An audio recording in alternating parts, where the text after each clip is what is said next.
So these four kids and their mom, they're all passengers on a small airplane, and it's passing over the jungle. When suddenly, something goes wrong with the engine, and the pilot, he tries to radio out, but it's too late. The plane engine fails, and it has started to plummet down into the jungle. And it falls faster and faster until, kaboom! It crashes into the trees below, nose first. And now the front of the plane is a complete wreck, and the pilot and one other passenger, they die on impact. But the mom, she survives, although she's badly injured. And the four kids who were sitting at the rear of the plane, for the most part, they're unscathed. Now these kids are young. They're 13, 9, 4, and 11 months old. And the 13-year-old, her name's Leslie. And Leslie has no idea if anyone's looking for them or if even anyone knows their plane has crashed. Oh, but that's not going to stop Leslie. Her mom is seriously injured, so she has to take charge. And the first thing she and the other kids do is they create a makeshift shelter from branches. And it's held together by using her hair ties. And they all just chill there by the wreckage trying to survive. 4 days later, unfortunately, Mom passes away due to her injuries. So now it's just the four kids out there, all by themselves. And Leslie knows they need to leave soon and get away from the dead bodies, because the scent will likely attract dangerous animals. So the four kids leave, and they walk, and they walk,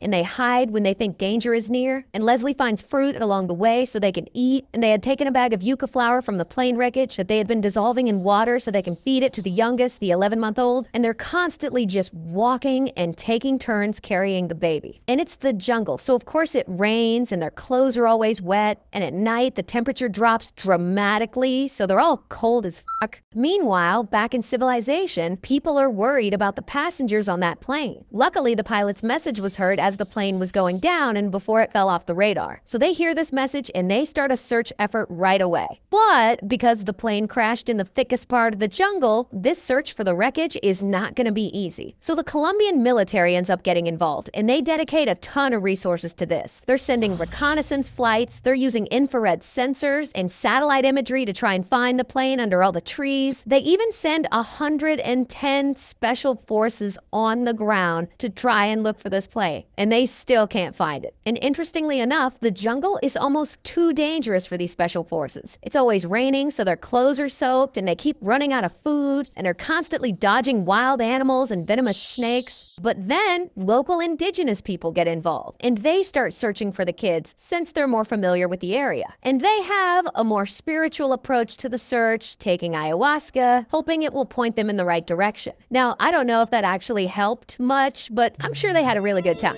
But at this point, 2 weeks have gone by, and these kids are still out there. And finally, some indigenous people find the crash